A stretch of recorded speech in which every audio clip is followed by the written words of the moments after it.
नमस्कार, मैं Geetanjali Verma, assistant professor drawing and painting, SMM government girls college Bhilwara.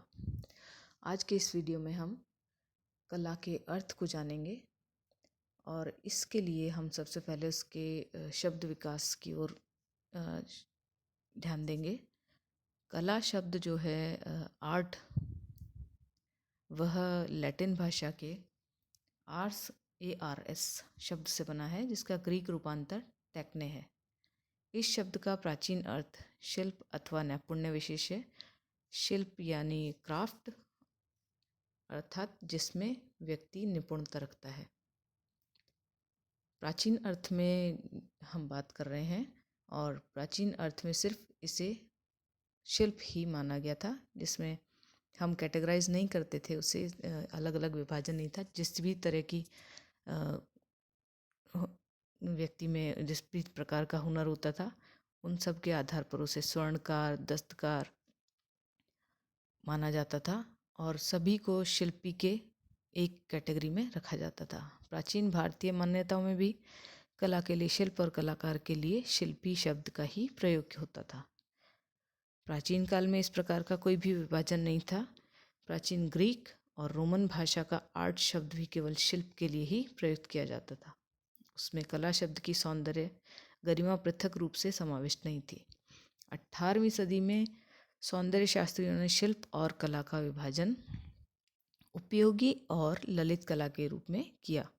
शिल्प का यहाँ जो विभाजन हुआ वो उपयोगी कला के रूप में, और कला का जो कैटेगराइजेशन किया गया वो ललित कला के रूप में या फाइन आर्ट्स के रूप में कर दिया गया।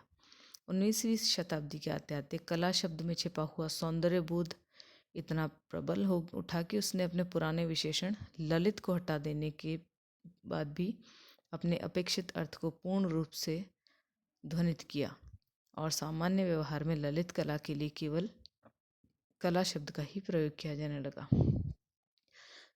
यहाँ हम उपयोगी और ललित कला के विभाजन के बारे में बात करें तो जिन कलाओं में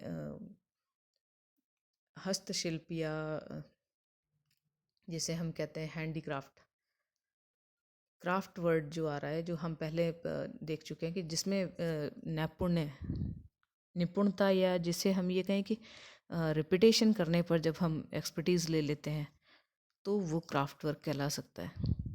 और रिपीटेशन होता है एक ही वर्क को हम बार बार करके एक ही स्वरूप में बार बार क्रिएट करते हैं। जबकि फाइन आर्ट्स में ललित कलाओं का जो विभाजन किया गया, ललित कलाएं जो दूसरा हिस्सा मानी गई, जिन्हें प्योर आर्ट, जिनमें सौंदर्य को समाविष्ट किया गया, सौंदर्य बोध जिसमें जुड़े रहा, वह ललित कला का स्वरूप बना। और ललित कला को मात्र प्योर आर्ट के रूप में माना गया।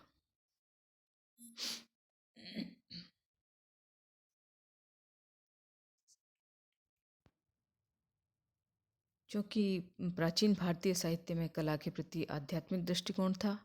आचार्य हजारी प्रसाद द्विवेदी के अनुसार प्राचीन भारतीय साहित्य में कला को महामाया का चिन्मय विलास कहा गया है। उन्होंने कला को महाशिव की आदि शक्ति से संबंध माना है।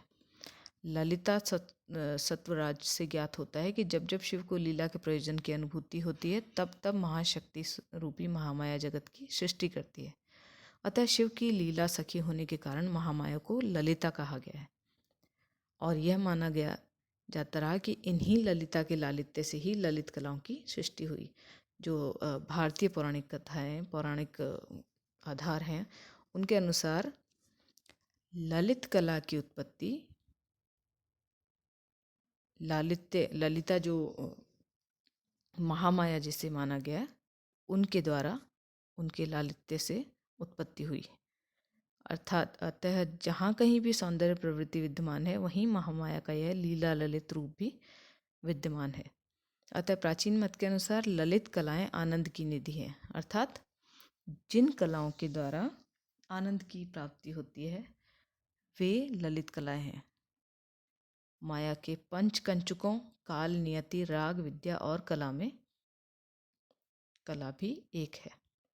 इस प्रकार शैव विचारधारा में कला का दार्शनिक अर्थ भी प्रयोग हुआ है। जिसके अनुसार कला का लक्ष्य आत्मा के स्वरूप का साक्षात्कार तथा परम तत्व की ओर उन्मुख होना है।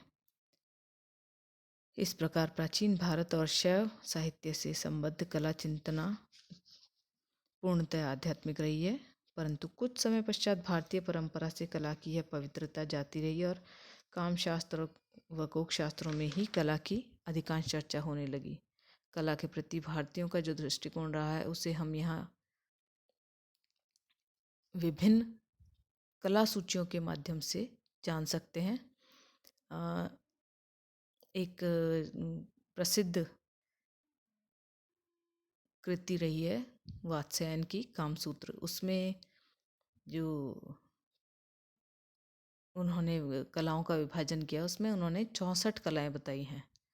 ललित विस्तर में 86, प्रबंध कोश में 72, कालिका पुराण में 64 कादम्बरी में भी 64, काव्य शास्त्र जो कि आचार्य दंडीकृत द्वारा लिखा गया उसमें 64, अग्नि पुराण में भी 64 और बौद्ध एवं जैन संप्रदाय के ग्रंथों में भी 64 प्रकार बताए गए हैं, जिनमें कला के साथ साथ जो प्योर आर्ट जिसे हम मान रहे हैं उसमें शिल्प का प्रयोग, मान लीजिए वेणी बंधन, मेहंदी लगाना, मांडने करना